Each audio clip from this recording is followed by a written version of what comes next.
नमस्कार दोस्तों, स्वागत है आपका एमपी अकेडमी के यूट्यूब चैनल पर। और आज हम आपके लिए लेकर आए हैं टॉप 5000 क्वेश्चन जीके और जीएस के, जिसका ये पार्ट 8 है। 7 पार्ट ऑलरेडी अपलोड किए जा चुके हैं, प्लेलिस्ट में जाकर देख सकते हैं। ठीक है, तो शुरू करते हैं आज 701 क्वेश्चन से। 700 क्वेश्चन हो चुके हैं। तो आज का पहला क्वेश्चन है कि सड़क पर चलने की अपेक्षा बर्फ़ पर चलना कठिन क्यों होता है। तो इसका आंसर हो जाएगा, बर्फ़ में सड़क की अपेक्षा घर्षण कम होता है। ठीक है, घर्षण की कमी के कारण पैर जो है फिसलते हैं बर्फ़ में। ठीक है, फिर लोलक घड़ियां गर्मियों में सुस्त क्यों हो जाती हैं। तो लोलक की लंबाई बढ़ जाने से उनका आवर्तकाल बढ़ जाता है, जिससे घड़ी सुस्त हो जाती है। ठीक है, तो जो आवर्तकाल है उसका सूत्र क्या होता है, टी बराबर रूट ऑफ 2 पाई एल बटे जी, ये होता है।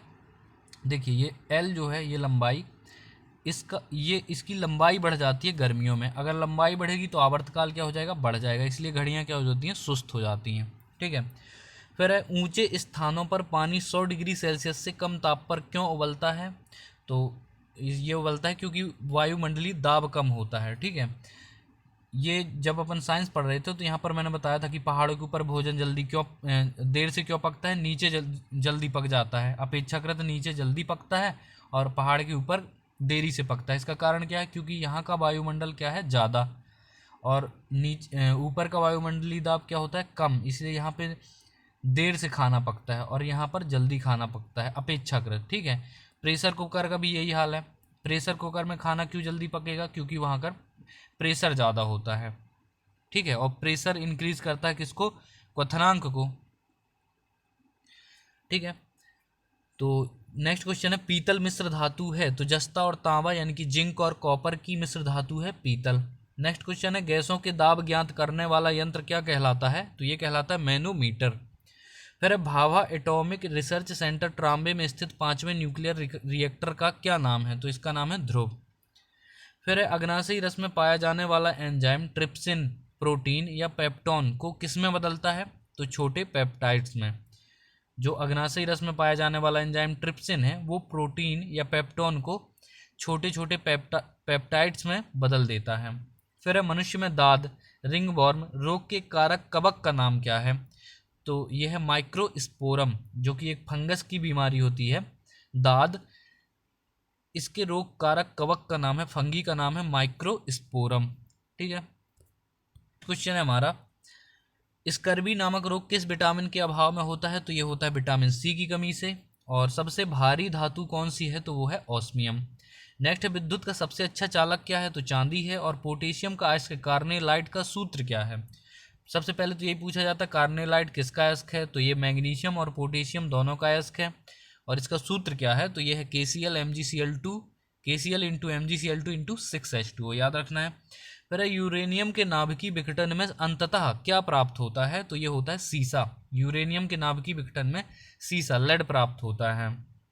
फिर ध्वनि को मापने की इकाई क्या होती है। तो डेसीबल। और ध्वनि को मापने की इकाई, और जो डेसीबल होती है मेनली शोर को नापने की इकाई होती है। ठीक है, अगर ध्वनि नॉर्मल ऐसा पूछा जाए कि ध्वनि किससे मापते हैं, तो ऑडियो मीटर से। नेक्स्ट हमारा, स्टेनलेस स्टील किन धातुओं को मिश्रित करके बनाया जाता है। तो इसमें होता है लोहा, निकल और क्रोमियम, पढ़ा चुके हैं। लोहा, निकल और क्रोमियम होता है स्टेनलेस स्टील में। फिर दूध से दही बनाने वाले जीवाणु का नाम क्या है। तो इसका नाम है बैक्टीरियम लैक्टिसी एसिडाई। ठीक है, बैक्टीरियम लैक्टी एसिडाई नाम है किसका, दूध से दही बनाने वाले जीवाणु का। फिर है वनस्पति विज्ञान की उस शाखा का क्या नाम है जिसमें शैवाल का अध्ययन किया जाता है। तो उसको कहते हैं फाइकोलॉजी। फिर है मधुमेह के रोगी के पेशाब में किसकी अधिकता हो जाती है। तो शर्करा की, शुगर की हो जाती है। पहले बता चुके हैं कि जो ब्लड में ग्लूकोज की मात्रा, ब्लड में ग्लूकोज या शर्करा की मात्रा को नियंत्रित करता है पेनिसिलिन। ठीक है, और अगर उसका स्त्रावण कम हो जाए तो ब्लड में शर्करा की मात्रा या ग्लूकोज की मात्रा अधिक हो जाती है, जिससे कि मधुमेह हो जाता है, यानी कि डायबिटीज हो जाती है। फिर स्वचालित ब्रेक हाइड्रोलिक ब्रेक्स किस नियम के आधार पर बने हैं। तो पास्कल के नियम के आधार पर। यहाँ पार्केल लिखा है, सुधार लेना है, पास्कल के नियम पर। ठीक है, जो पास्कल का दाब संबंधी नियम है उसी सिद्धांत पर काम करते हैं स्वचालित ब्रेक यानी कि हाइड्रोलिक ब्रेक। फिर डीएनए संश्लेषण का प्रतिपादन किसने किया था? तो डीएनए संश्लेषण का प्रतिपादन किया था किसने? कॉर्नबर्ग में। और जो डीएनए की डबल हेलिक्स संरचना है उसकी खोज की थी वॉटसन और क्रिक ने, जिसके लिए उन्हें नोबेल मिला था। फिर फोटोग्राफी में प्रयुक्त होने वाले हाइपो का रासायनिक नाम क्या है? तो उसका नाम है सोडियम थायोसल्फेट। सोडियम थायोसल्फेट नाम है फोटोग्राफी में प्रयुक्त होने वाले हाइपो का रासायनिक नाम। फिर भोपाल गैस दुर्घटना में मिक यानी कि मिथाइल आइसोसाइनाइड का रिसाव हुआ था। इस गैस का पूरा नाम क्या है? तो वही पूरा नाम बताना है। मिथाइल आइसोसाइनाइड CH3NCO है ना। CN होता है साइनाइड, लेकिन NC लिखा है तो इसका मतलब वो आइसो हो गया, ठीक है। तो मिथाइल यानी कि CH3, आइसोसाइनेट मतलब कि NCO, मिथाइल आइसोसाइनेट CH3NCO। आता है कि जो भोपाल गैस दुर्घटना ये कब हुआ था? तो ये हुआ था 1983 में, 1983 में भोपाल में हुआ था और एक उर्वरक के कारखाने में हुआ था, ठीक है। वैज्ञानिक नाम क्या है? तो इसका नाम है ट्रिटिकम एक्स एक्स एस्टिकम, ठीक है। ट्रिटिकम एस्टिकम है। किसका नाम? गेहूं का एस्टिबम है। ट्रिटिकम एस्टिबम नाम है गेहूं का वैज्ञानिक नाम। फिर ऑक्जेनोमीटर के से क्या नापा जाता है? तो पौधों की रेखीय वृद्धि दर। ऑक्जेनोमीटर से पौधों की रेखीय वृद्धि दर नापी जाती है। नेक्स्ट है कमरे में रखे रेफ्रिजरेटर का दरवाजा खोलने से कमरे के ताप पर क्या प्रभाव पड़ता है? तो ताप बढ़ जाता है। फिर ताप बढ़ाने पर अर्धचालकों की चालकता बढ़ जाती है। और मनुष्य की तीव्रता की सीमा क्या है? तो पढ़ चुके 20,000 हर्ट्ज तक। नेक्स्ट है हरा कसीस का सूत्र क्या होता है? तो FeSO4 यानी कि ferrous sulphate into 7H2, FeSO4 into 7H2O होता है किसका? हरा कसीस का सूत्र। यहीं पर याद रखिएगा नीला थोथा जो होता है वो कॉपर सल्फेट यानी कि CuSO4 इंटू 5H2O होता है, ठीक है। फिर कैलोमेल का रासायनिक नाम क्या है? तो मर्क्यूरस क्लोराइड है, HgCl2 है कैलोमेल का रासायनिक नाम। फिर हीरे की चमक का कारण क्या है? तो प्रकाश का पूर्ण आंतरिक परावर्तन है। प्रकाश का पूर्ण आंतरिक परावर्तन है हीरे की चमक का कारण। फिर विद्युत तीव्रता का मात्रक क्या है? तो न्यूटन पर कोलाम है। न्यूटन पर कोलाम है विद्युत तीव्रता का मात्रक। नेक्स्ट क्वेश्चन है हमारा विटामिन ई का रासायनिक नाम टोकोफेरॉल है। टोकोफेरॉल लिखा हुआ पे टोकोफेरॉल होगा, ठीक है। साइंस वाले पार्ट में मैंने अच्छे से समझाया था। जो डी है उसका नाम रहेगा क्या? कैल्सीफेरॉल। और ई का रहेगा टोकोफेरॉल, क्योंकि कैल्सीफेरॉल का सी पहले आता है तो वो विटामिन डी का होगा और टोकोफेरॉल का टी बाद में आता है तो वो विटामिन ई का नाम होगा। बाकी का तो आपको पता ही है, ठीक है। ए का रेटिनॉल है, बी का थायमिन है, सी का एस्कार्बिक अम्ल है, डी का हो गया कैल्सीफेरॉल और ई का हो गया टोकोफेरॉल। फिर भारी जल क्या है? तो वो है ड्यूटीरियम ऑक्साइड D2O और न्यूट्रॉन मंदक के रूप में इसका यूज किया जाता है। फिर ट्रैकोमा रोग किस अंग से संबंधित रोग है? तो ट्रैकोमा रोग संबंधित है आंख से। और किस विटामिन की कमी से होता है? तो विटामिन बी की कमी से। जितने भी आंख से संबंधित रोग हैं वो विटामिन ए की कमी से, ठीक है। विटामिन ए की कमी से होते हैं आंख से संबंधी रोग। जो आपका रतौंधी है वो भी विटामिन ए की कमी से होता है। जो मोतियाबिंद है वो भी विटामिन ए की कमी से होता है, ठीक है। इस तरह से आंख संबंधी जो रोग होते हैं वो होते हैं विटामिन ए की कमी से। फिर है हेपेटाइटिस बी वायरस किस प्रमुख रोग के लिए जिम्मेदार है? तो वो है पीलिया। जो हेपेटाइटिस बी वायरस है वो पीलिया के लिए जिम्मेदार है। फिर एपिलेप्सी रोग का संबंध किससे है? तो नाड़ी संस्थान से है। जो एपिलेप्सी रोग है वो नाड़ी संस्थान से संबंधित है। फिर AB रक्त समूह वाला व्यक्ति किस रक्त समूह के व्यक्ति से रक्त ग्रहण कर सकता है? तो ये सर्वग्राही समूह है। AB रक्त समूह सर्वग्राही है, मतलब सभी से ले सकता है। सभी मतलब A से, B से, AB से और O रक्त समूह से। जो O रक्त समूह होता है ये सर्वदाता समूह होता है क्योंकि इसमें एंटीजन प्रोटीन नहीं पाया जाता है, ठीक है। जिसमें एंटीजन नहीं होगा तो उसका एंटीबॉडी ही नहीं बनेगा, इसलिए वो सबको दे सकता है। फिर है चेचक के टीके की खोज किसने की थी? तो एडवर्ड जेनर ने। साइंस में पढ़ चुके हैं चेचक के टीके की खोज किसने की थी? एडवर्ड जेनर ने। और रॉबर्ट कोच ने किसकी की थी? तो टीबी के टीके की। रेबीज का जो टीका था उसकी खोज किसने की थी? तो लुईस पास्चर ने, ठीक है। इस तरह से याद रखना। फिर दूध एक आदर्श आहार है लेकिन इसमें किन तत्वों की कमी होती है? आयरन और कॉपर। आयरन और कॉपर की कमी के कारण यह आदर्श आहार मतलब कि संपूर्ण आहार नहीं है, ठीक है। फिर है सेलिंग प्रतिशत। सेलिंग प्रतिशत मूंगफली की गुणवत्ता ज्ञात करने का एक आधार है। सेलिंग प्रतिशत से क्या ज्ञात किया जा सकता है? तो मूंगफली में दानों का प्रतिशत ज्ञात किया जा सकता है। फिर विश्व का सबसे पुराना खाद्यान्न कौन सा है? तो वो है हॉट बर्गर। नेक्स्ट क्वेश्चन है हमारा हस्तचालित चारा काटने की मशीन में फ्लाई व्हील किस प्रकार के लोहे का बना होता है? तो ढलवा लोहे का जो हस्तचालित चारा काटने की कटिया मशीन होती है उसमें जो पहिया लगा रहता है जिससे कि जिसमें कटर लगे होते हैं वो पहिया, तो वो ढलवा लोहे का बना होता है। ठीक है, फिर किस बकरी को विश्व की दूध की रानी के नाम से जाना जाता है? तो ये रिपीटेड क्वेश्चन है, सानेन। मिल्क क्वीन ऑफ वर्ल्ड है सानेन, जो एक बकरी है। नेक्स्ट क्वेश्चन है हमारा, प्रति 100 ग्राम दूध भैंस के दूध से कितनी ऊर्जा प्राप्त होती है? तो प्रति 100 ग्राम भैंस के दूध से होती है लगभग 90 कैलोरी। 90 कैलोरी ऊर्जा प्राप्त होती है प्रति 100 ग्राम भैंस के दूध से। फिर मनुष्य के रक्त में लाल रंग का कारण क्या है? तो हीमोग्लोबिन जो हीम रंजक होता है उसके कारण रक्त जो होता है लाल कलर का होता है। ठीक है, और इसमें कौन सा तत्व होता है? तो लौह तत्व होता है। आपको पता है रक्त की कमी से एनीमिया हो जाता है। फिर the origin of species, the origin of species पुस्तक किसने लिखी है? तो डार्विन ने।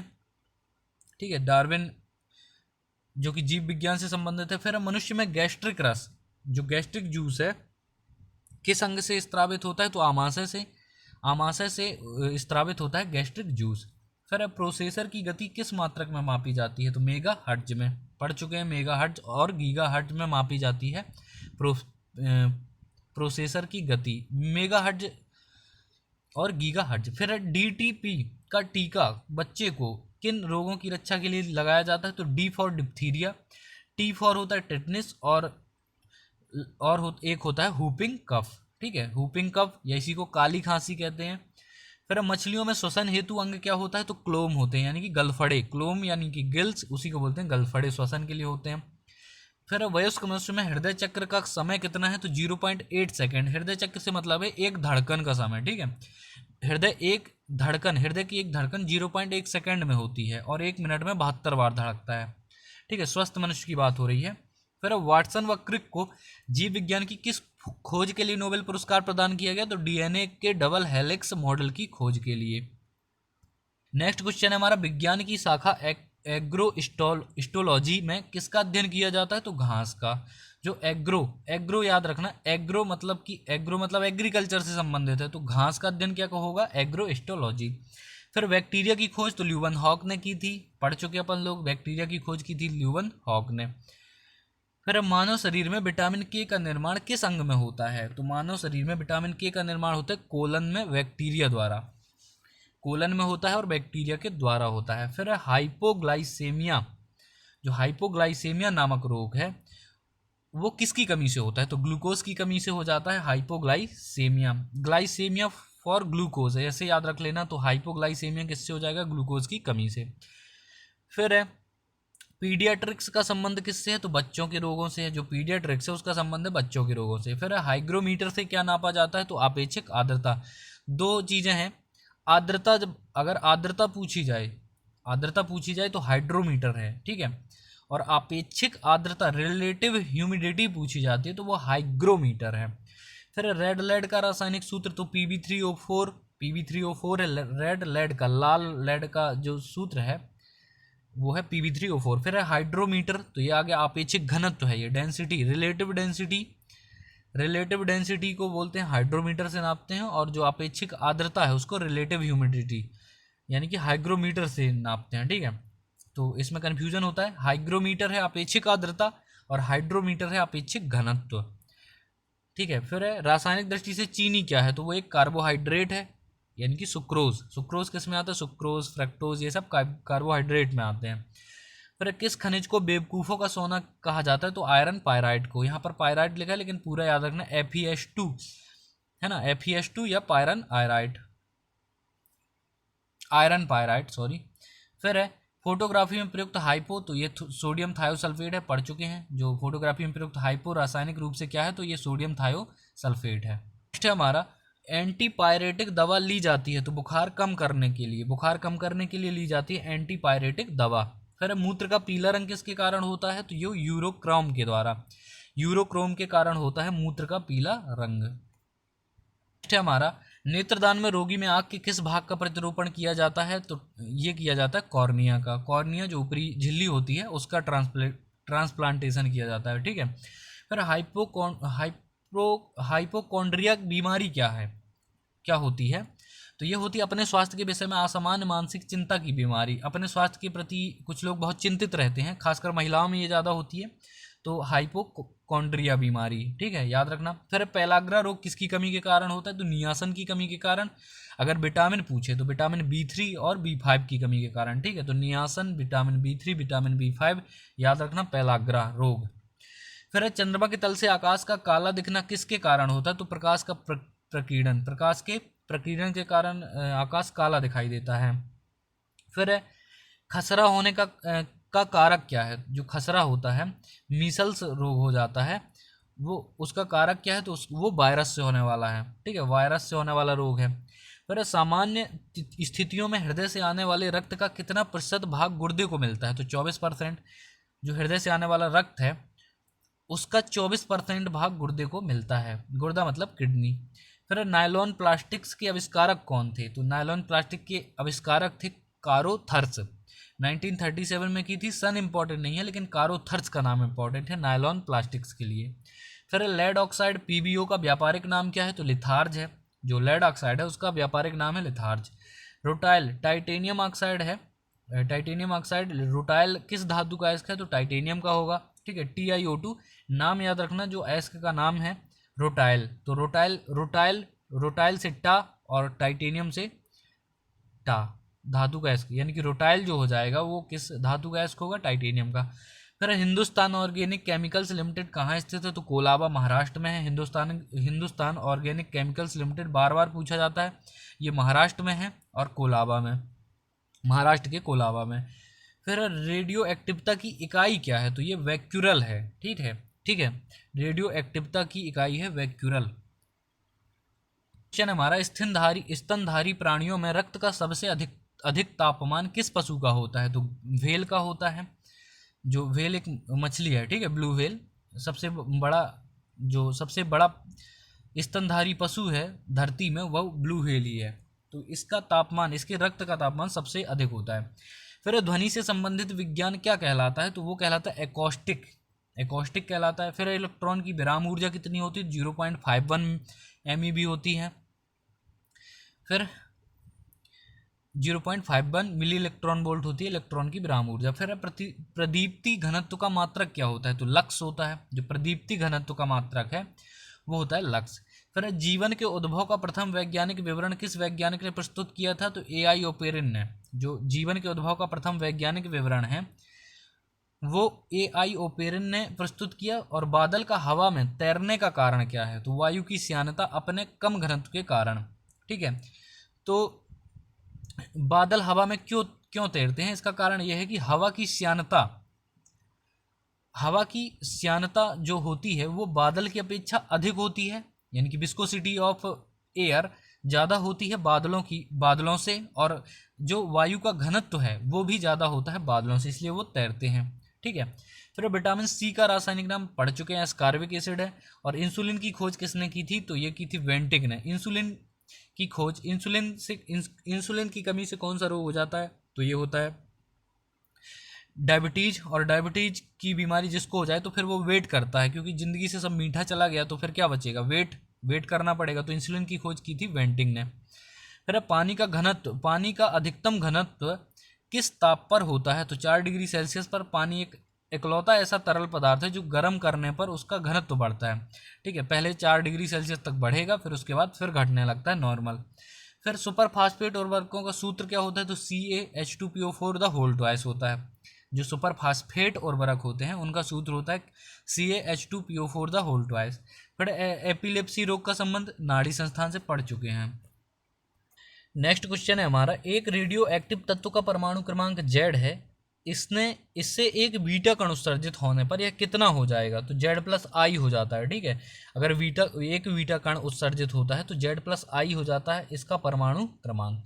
फिर रदरफोर्ड ने भौतिकी में किस मूल कण की खोज की थी? तो प्रोटॉन की, ठीक है। इलेक्ट्रॉन की खोज J.J. थॉमसन, प्रोटॉन की खोज रदरफोर्ड और न्यूट्रॉन की खोज चैडविक ने की थी। नेक्स्ट क्वेश्चन है हमारा, फिटकरी गंदे पानी को किस प्रक्रिया द्वारा स्वच्छ करती है? तो उपचयन द्वारा करती है। फिर चंद्रयान फर्स्ट का प्रक्षेपण कहाँ से किया गया? तो सतीश धवन प्रक्षेपण केंद्र श्रीहरिकोटा, जो कि आंध्र प्रदेश है। श्रीहरिकोटा आंध्र प्रदेश के सतीश धवन प्रक्षेपण केंद्र से चंद्रयान फर्स्ट का प्रक्षेपण किया गया। नेक्स्ट है शरीर में किसकी मात्रा बढ़ जाने पर हृदय रोग होने का खतरा होता है, तो कोलेस्ट्रॉल की। इसीलिए कोलेस्ट्रॉल रहित तेल का उपयोग किया जाता है आजकल, है ना, हृदय रोग से बचने के लिए। फिर चंद्रयान फर्स्ट को किस रॉकेट से प्रक्षेपित किया गया, तो PSLV-C11 से। तो चंद्रयान, क्योंकि अभी चंद्रयान 2 लॉन्च हुआ था जो कि असफल रहा, इसलिए चंद्रयान के क्वेश्चन डाले गए हैं, इंपॉर्टेंट हैं। तो याद रखना किस रॉकेट से प्रक्षेपित किया गया था, तो PSLV-C11 से। फिर आम की संकर प्रजाति H39 जिसका गूदा लाल रंग का आकर्षक उच्च TSS अधिक कैरोटीनाइड्स नियमित फलन स्वभाव एंथ्रेनकान सहिष्णु एवं बौना पौधा स्वभाव के गुण रखने वाली नई संकर विकसित प्रजाति है, जो किन दो प्रजातियों का क्रॉस है, तो आम्रपाली और वनराज। साइंस वाले पार्ट में भी इसको पढ़ चुके थे, आम्रपाली और वनराज है इसका राइट आंसर। फिर अरहर की GTH प्रथम संकर किस्म गुजरात राज्य के किस के लिए पहचानित की गई है, जो आधारित है CMS बेस्ड हाइब्रिड से। तो यहाँ पर फसलों के बारे में थोड़ा दिया गया है, तो जिनका एग्रीकल्चर होता है उसमें ये क्वेश्चन पूछे जाते हैं, ठीक है, एग्रीकल्चर बेस्ड एग्जाम में। अब चूंकि हम यहाँ पर ऑल इंडिया के एग्ज़ाम के लिए ये वीडियो बना रहे हैं, तो इसमें इनको पढ़ लेते हैं, ठीक है, ताकि जो तैयारी कर रहे हैं उनके लिए काम आ जाए। फिर सरसों की CMS आधारित संकर प्रजाति अच्छी उपज वाली 31% क्रांति किस्म से अधिक उपज देर बुआई दशाओं हेतु NRCM भरतपुर द्वारा नई विकसित की गई, वो है NRC HB 506। नेक्स्ट है हमारा सूरजमुखी की एक संकर किस्म रबी एवं ग्रीष्म खेती हेतु देश के विभिन्न सरसों उत्पादक क्षेत्रों के लिए विकसित की गई है, जिसका नाम है DRSH सनफ्लावर, DRSH1 सनफ्लावर। फिर कुसुम की प्रथम CMS आधारित संकर प्रजाति देश के कुसुम उत्पादक क्षेत्रों के लिए नई विकसित की गई है, जो उकठा रोधी माहू सहिष्णु 19% उच्च बीज उपज एवं 14% अधिक तेल उत्पादन में क्षेत्रीय प्रचलित प्रजाति की तुलना में अधिक गुणों से भरपूर है, वो है MRSA 521 से फ्लोवर, ठीक है। फिर सोयाबीन की नई विकसित प्रजातियां हैं, तो ये हैं प्रताप सोया 2 उत्तर पूर्व दक्षिणी क्षेत्रों में, और TAMS 9821 महाराष्ट्र के विदर्भ रीजन हेतु। और रक्त का थक्का किस रोग में नहीं जमता है, तो मोस्ट इंपॉर्टेंट क्वेश्चन है, रक्त का थक्का किस रोग में नहीं जमता, तो हीमोफीलिया में, हीमोफीलिया में रक्त का थक्का नहीं जमता है। तो इस तरह से हमारे 800 क्वेश्चन कंप्लीट होते हैं। बने रहिए हमारे साथ, हमारा जो टारगेट है 5000 क्वेश्चन का, इसको हमको पूरा करना है। तो ये आपके लिए बेस्ट रिवीजन का काम करेगा जब आप एग्ज़ाम देने जाओगे, और उसके कुछ दिन पहले इनको देख कर जाना पूरे 5000 क्वेश्चन को, तो ये आपको बहुत हेल्पफुल होंगे, ठीक है। जय हिंद, जय भारत।